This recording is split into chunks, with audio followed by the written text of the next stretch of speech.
Hello students, welcome to the class. और plant physiology unit हमने complete कर ली थी। उसमें रेस्पिरेशन एक टॉपिक बचा है, वो फिर कभी कंप्लीट करेंगे। अभी एक नई जो है हम यहाँ पे स्टार्ट करेंगे unit applied zoology. Applied zoology में बहुत सारी चीज़ें पढ़ते हैं ना, apiculture, aquaculture, sericulture, lag culture, dairy industry, poultry farming, integrated pest management. तो ये कुछ ऐसे टॉपिक्स हैं जो अब हम कवर करेंगे अपने लेक्चर्स में। आज की क्लास में सेरीकल्चर के बारे में पढ़ेंगे। सेरीकल्चर देखो, आप लोगों को काफी स्टूडेंट्स को तो पता भी होगा। सेरीकल्चर जो है सिल्क वॉर्म के बारे में हम इसमें पढ़ते हैं, ठीक है। सिल्क वॉर्म क्या होता है? एक इंसेक्ट होता है, कीड़ा होता है जिसकी रियरिंग कराते हैं, जिसको पालते पोसते हैं। किस लिए? रॉ सिल्क के प्रोडक्शन के लिए, ताकि सिल्क प्रोड्यूस कर सकें। सिल्क की साड़ीज होती हैं, सिल्क का फैब्रिक होता है, सिल्क और भी बहुत जगह यूज आता है।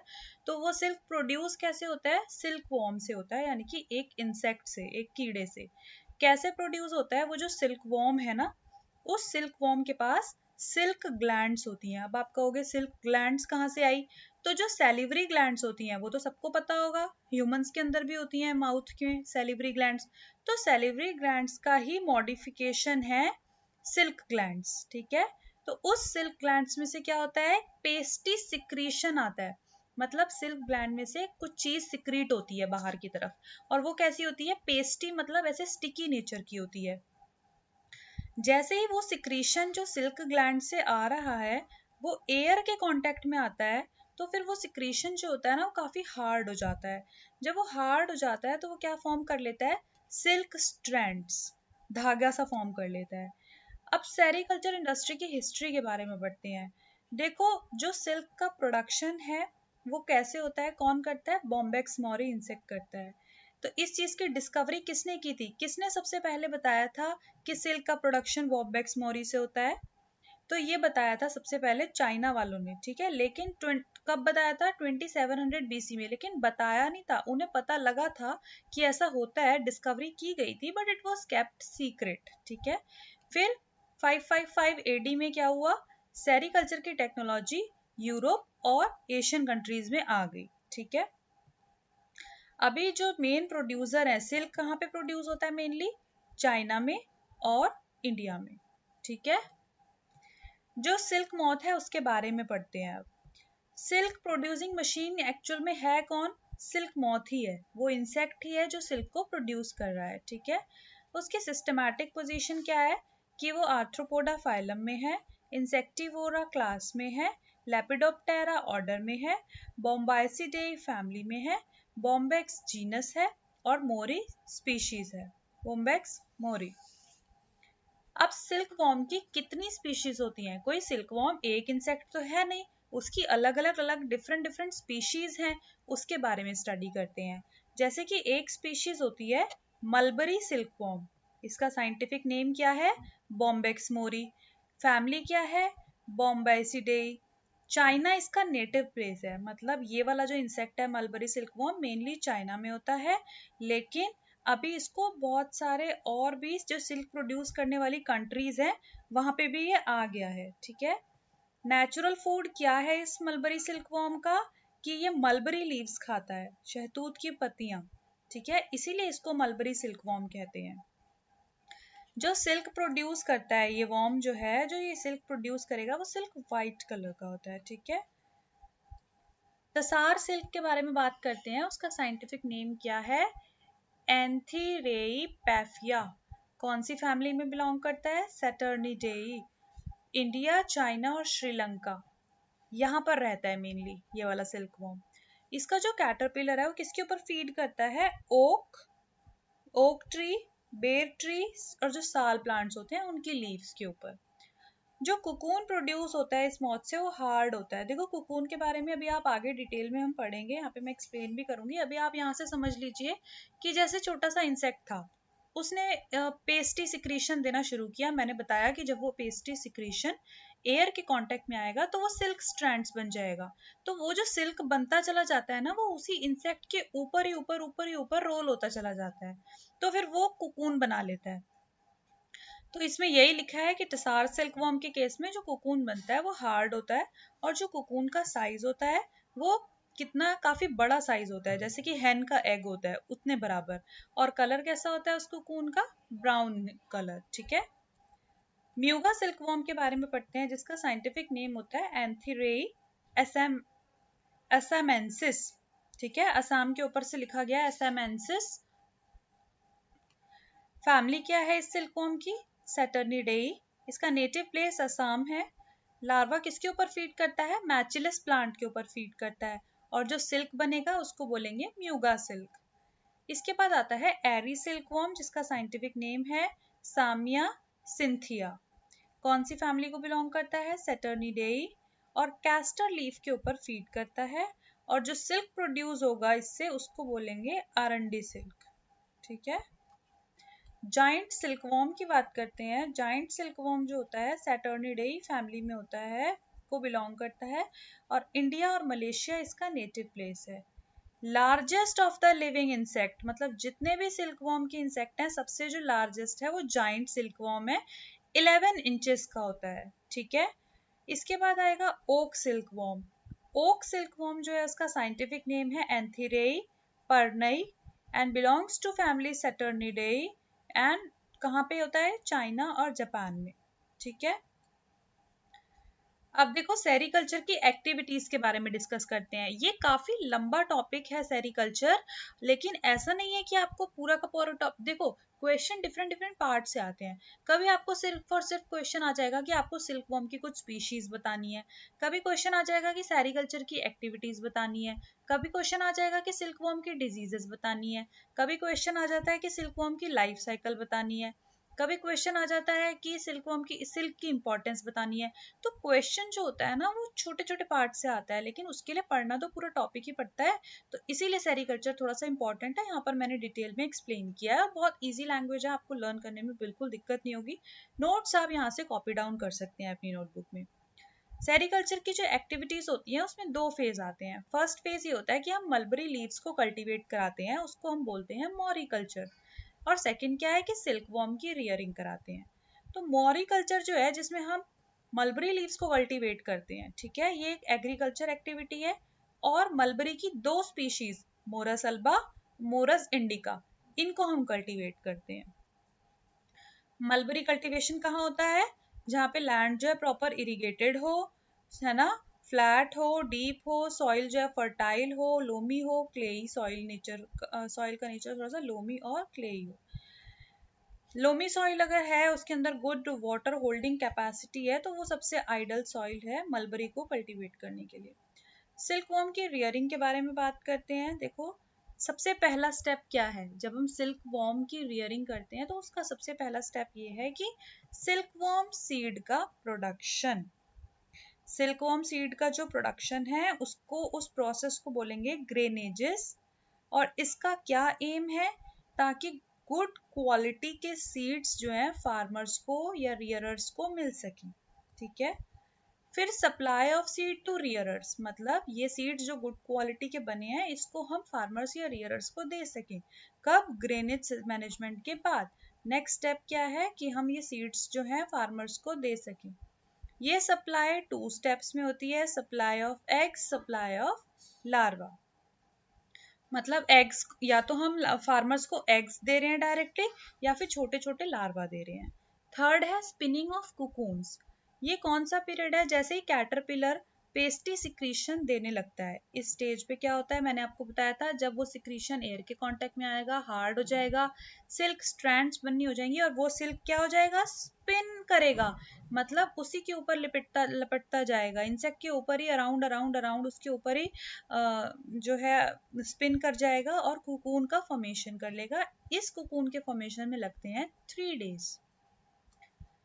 कुकून व्हाइट कलर का bed of pupa, pupa advance larva को बोलते हैं, तो उसका व्हाइट कलर बेड, जो सिल्क थ्रेड होगा, मतलब जो इंसेक्ट है उसके ऊपर जो सिल्क थ्रेड लपेट के अब कुकून बन गया है वो, तो वो सिल्क थ्रेड की लेंथ होती है 1000 से 1200 मीटर।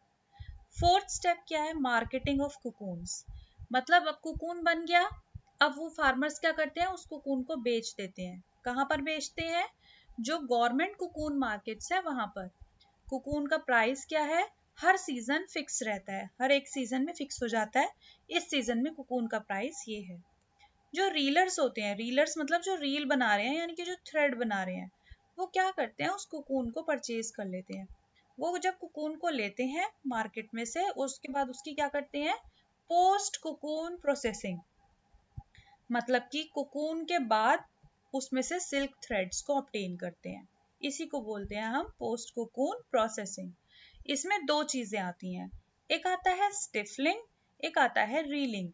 स्टिफलिंग मतलब हमें उसको स्टिफ करना है, मतलब कुकून को किल करना है, और उसको इस प्रोसेस को, जो कुकून को किल करने का प्रोसेस है, इसको बोलेंगे स्टिफलिंग। गुड साइज का कुकून लेंगे 8 to 10 डेज जो कि ओल्ड हो, उसको सेलेक्ट करेंगे स्टिफलिंग के लिए। उसको वाटर में ड्रॉप कर देंगे, पानी में डाल देंगे, फिर उसको या तो स्टीम देंगे या फिर ड्राई हीट देंगे, जिससे कि वो कुकून किल हो जाए। इस प्रोसेस को बोलेंगे स्टिफलिंग। इसके बाद आता है रीलिंग एंड स्पिनिंग, यानी कि जो कुकून हमने किल कर दिया है, अब उसमें से क्या करते हैं, थ्रेड्स को रिमूव करेंगे, and this process is called railing.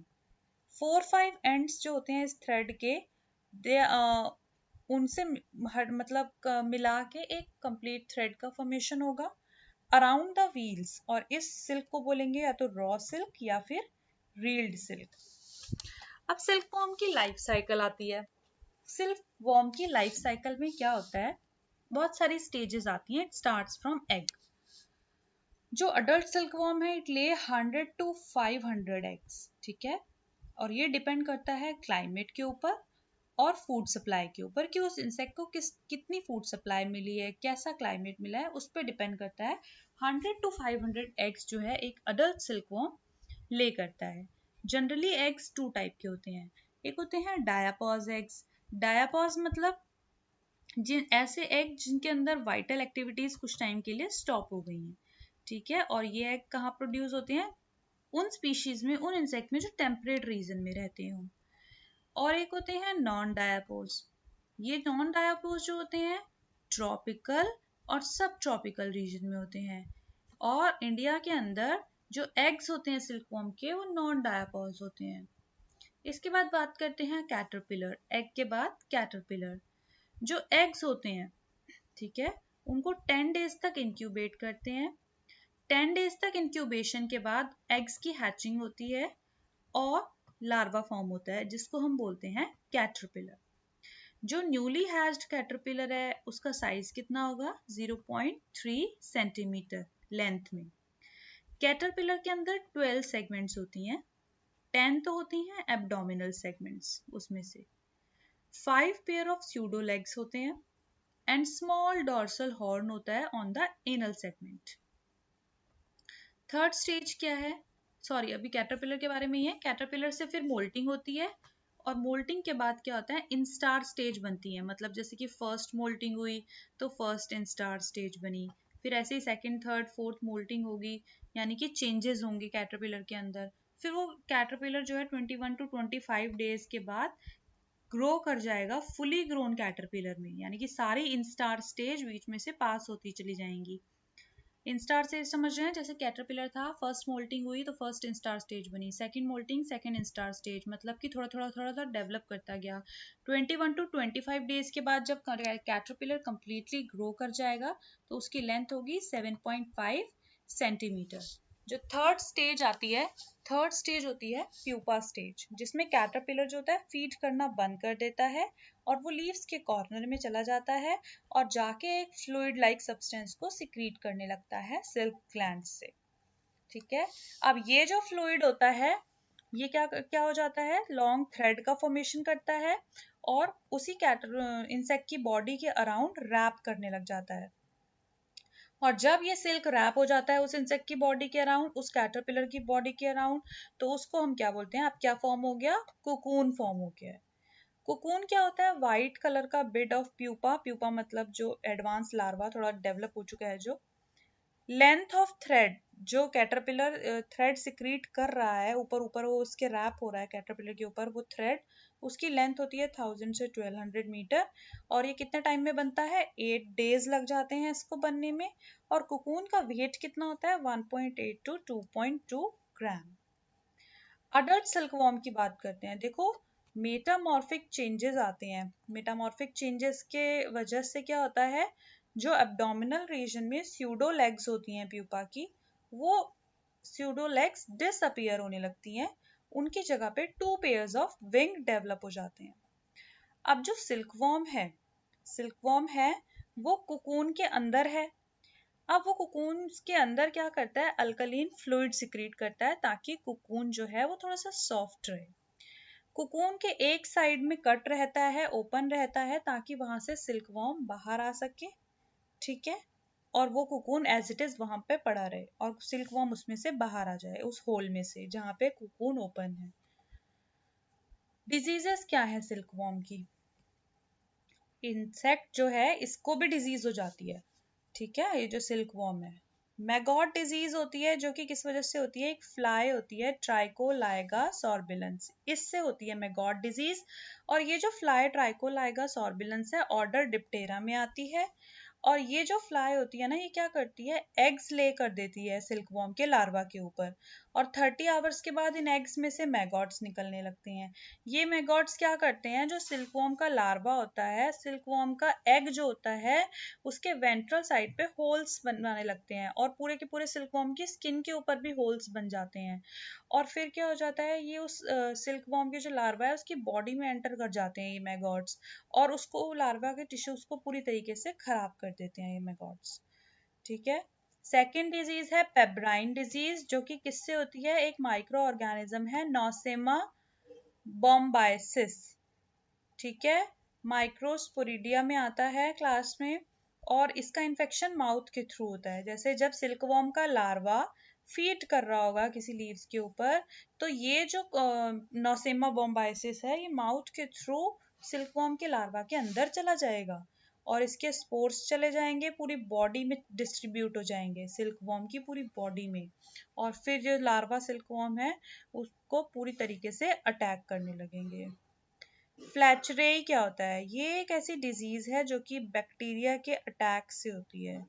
इसके सिम्टम्स क्या है, एपेटाइट लॉस होने लगती है, वॉमिटिंग होने लगती है, डायरिया होने लगता है, ठीक है। पॉलीहेड्रोसिस, बहुत सारे लार्ज नंबर ऑफ वायरसेस होते हैं, ठीक है, वो बहुत सारे लार्ज नंबर ऑफ वायरसेस होते हैं जो कि इन्फेक्ट करते हैं इस लार्वा को, ठीक है। इनके इन्फेक्शन की वजह से क्या होता है कि लार्वा इनएक्टिव हो जाता है, एपेटाइट लूज होने लगता है, और पूरे लार्वा की बॉडी श्रिल अप हो जाती है। जो सिल्कवॉर्म का लार्वा है, ठीक है, वो इस तरीके से इफेक्ट होता है पॉलीहेड्रोसिस वायरस से। ग्रीन मस्कार्डिन क्या होता है, फंगल डिजीज है, सिल्कवॉर्म की फंगल डिजीज है। स्टार्टिंग के स्टेज में क्या होता है, ब्लैक कलर के स्पॉट्स आने लगते हैं सिल्कवॉर्म की वेंट्रल साइड पे, ठीक है। उसके बाद क्या होता है, नॉन नॉर्मल फंक्शनिंग होती है, मतलब नॉर्मल फंक्शन नहीं कर पाता सिल्कवॉर्म, जिसकी वजह से वो लार्वा जो सिल्कवॉर्म का है वो मोल्ड नहीं कर पाता, और वो लार्वा फाइनली डाई हो जाता है। तो ये फंगल डिजीज की वजह से हुआ। सिल्क की इकोनॉमिक इम्पोर्टेंस क्या है, देखिए, जो रॉ सिल्क होता है वो बहुत सारे मटेरियल की मैन्युफैक्चरिंग में यूज होता है, जैसे कि फैब्रिक्स बनाने में, कपड़े बनाने में, गारमेंट्स, है ना, पैराशूट की कॉर्ड्स बनाने में, फिशिंग लिव्स जो मछली पकड़ने वाले कांटे होते हैं उनको बनाने में, sieves for the flour mills, जो आटा मिल में छन्नी होती हैं सीव्स बनाने के लिए, also used for the insulation of coil for telephone and wireless receivers, telephone की जो कॉइल होती है उसको इंसुलेट करने में यूज होता है, रेसिंग कार के टायर्स बनाने में यूज होता है, ठीक है, डाई में यूज होता है, प्रिंटेड जैकेट्स में, शूज में। सिल्कवॉर्म की इंडस्ट्रीज के ऊपर बात करते हैं कि जो सिल्कवॉर्म के ऊपर स्टडी है वो स्टार्ट करी थी हेफरे साइंटिस्ट थे 1906 में, पूसा एक जगह है इंडिया में, दिल्ली में, जहाँ पे इंडियन एग्रीकल्चर रिसर्च इंस्टीट्यूट है, एग्रीकल्चर से रिलेटेड रिसर्चेज वहाँ पर होती हैं। तो वहाँ पर इसकी साइंटिफिक स्टडी जो है इट वाज टेकन अप, और प्रेजेंटली अगर हम बात करें तो सिल्क इंडस्ट्री बहुत ज़्यादा बढ़ चुकी है, इंडिया में बहुत सिग्निफिकेंट स्केल पे काम हो रहा है। 7000 विलेजेस हैं जहाँ पे सेरिकल्चर की प्रैक्टिस चल रही है। प्रोडक्शन ऑफ सिल्क जो है वो ज़्यादातर आंध्र प्रदेश में प्रोडक्शन है, उसके अलावा कर्नाटका, तमिलनाडु, वेस्ट बंगाल, जम्मू और कश्मीर में सबसे ज़्यादा सिल्क का प्रोडक्शन है। सेंट्रल सिल्क बोर्ड जो कि गवर्नमेंट ऑफ इंडिया ने कॉन्स्टिट्यूट किया 1949 में सिल्क कल्चर के डेवलपमेंट के लिए। ठीक है। अदर जो सिल्क रिसर्च इंस्टीट्यूट्स हैं, एक तो मैसूर में है, कर्नाटका, बिरभानपुर, रांची, बेंगलोर। ठीक है। तो यहाँ पर सिल्क पे रिसर्च होती है, ये इंस्टीट्यूट्स इस जगह पर हैं। सो होप कि आप लोगों को सेरीकल्चर का एक एक पॉइंट समझ में आ गया होगा। ये इसमें सारे सब टॉपिक्स कवर किए हैं, सेरीकल्चर का कोई एक भी पॉइंट नहीं छोड़ा है यहाँ पर। तो लेक्चर में पूरा सेरीकल्चर कवर हुआ है, आप नोट्स कॉपी डाउन कर सकते हैं। Hope the lecture was helpful for you. Stay tuned with classes, concepts and notes, academy by Ayushi. Thank you.